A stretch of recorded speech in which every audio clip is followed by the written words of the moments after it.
Ok, số sẽ là này ngày nay cứ nhung miền video thay mình tới đây trong này nòm ông pi được việc rồi sao nó không internet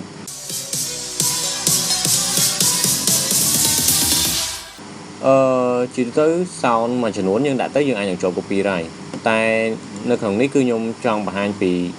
ní link trong YouTube muối để dương nghi số downloadประเภท sound ตามประเภทជំរាបផ្សេងៗឬក៏តាមអារម្មណ៍ប្រភេទ angry ឬក៏យើងអាច download ជា sound effect sound អីបាននៅក្នុងទៀតអូខេហើយវាឲ្យ download free ហ្មងជាងដំបូងយើងចូល website YouTube យើងគ្រាន់តែចូល youtube.com នេះមកនេះដូចកន្លែងខ្ញុំ select នេះក្រោយមកយើងយកអាកន្លែងនេះជាស្រ័យ internet slow បន្តិចឯងយើងយកកន្លែងនេះយើងកន្លែង profile យើងហ្នឹងយើងយក channel ហ្នឹងខយយកឡើងហ្នឹងហើយយើងយក YouTube Studio មក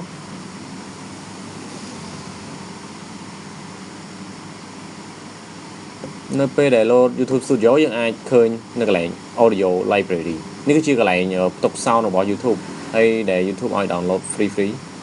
យើងអាចចុចនៅក្នុងហ្នឹងមកនេះប្រភេទ sound ផ្សេង track title នេះតាមចម្រៀងហើយយើងក៏អាចមើលប្រភេទផ្សេងៗនៅក្នុងនេះពីកន្លែង mood វាមាន angry ឥឡូវយើង apply មកវាចេញមកហើយនេះប្រភេទ angry វាមានប្រភេទផ្សេងទៀតឥឡូវយើងចង់បានប្រភេទ hip hop យើងអាចវាយអក្សរក៏បានដែរវាយអក្សរឡើងមកដាក់ hip hop នេះវាសាក់ play មកហើយមើលទៅបត់ក្នុងហ្នឹងមើលទៅមានអារម្មណ៍ថាឡូយមែនទេ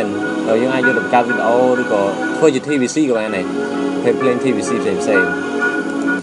ហើយក្រៅពីហ្នឹងខ្ញុំមានមកចន្លោះទៀតគឺតាក់ទងនៅក្នុងYouTube ដែលអត់ចូល copyright ដូចគ្នាចូលក្នុង website YouTube យើងអាច search នៅក្នុងនេះ search ដាក់ថា song original no copyrightចឹងយើងក៏អាចទទួលបាននេះ channel នេះមួយគឺអត់ចូល copyright យើងអាចយក play ពីនៅក្នុងហ្នឹងបានយើងធ្វើជា intro ក៏បានឬក៏ជា sound background